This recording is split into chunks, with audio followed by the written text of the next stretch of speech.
And so we're naturally selected to be rewarding experiences.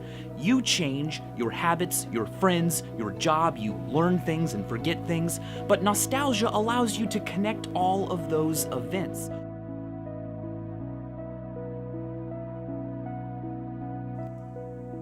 Dear nostalgia, the joy of sadness, the longing for the good old days.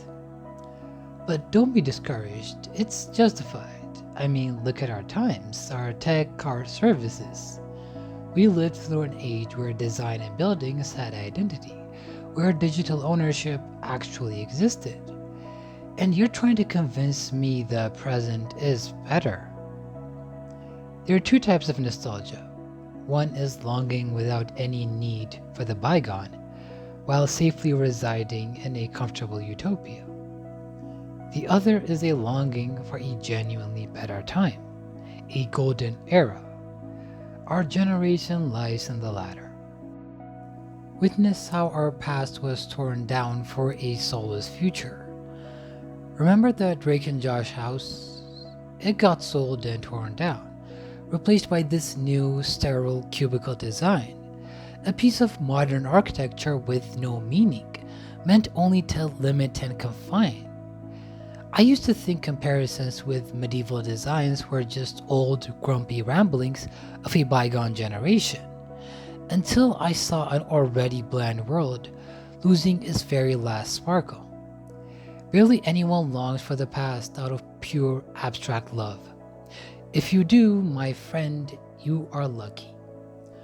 Most only long for what which was taken from us. Tom Scott put it best in his API video. Beauty history museums are filled with the software and hardware that I grew up with and that I'm nostalgic for because they all ran on their own. They didn't need any ongoing support from an external company, but if what you're making relies on some other company's service, then archiving becomes very, very difficult. Even if the service you're building on survives, there's still upkeep associated with making anything that connects to an API. Sooner or later, the server you're hosting your code on will fail, or there'll be a security patch that you'll have to install, or technology will move on enough that you'll need to update and rewrite the whole thing, and you will have to ask yourself the question, is it actually worth it? Indeed, we have powerful hardwares unlike any era. Programming languages and frameworks as simple and abstract as they could get. And yet, not a single device or app of ours can last without an update or support. Eternally dependent on the goodwill of some provider, at the mercy of their will. We have no independence, there is no freedom. You own nothing, but unlike their promise, you also won't be happy. And so here you come to tell me I'm just being nostalgic, that I'm baiting, that I'm devising an artificial demand, ignoring the grand gifts of our current age. And in part, it's true.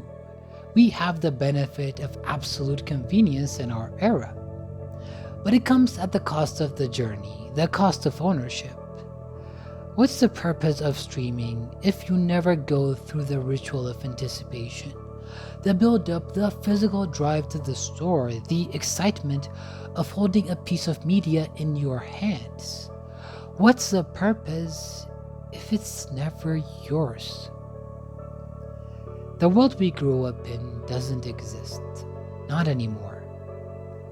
It was taken away from us, and what was given in return is a soulless realm disguised as modernization.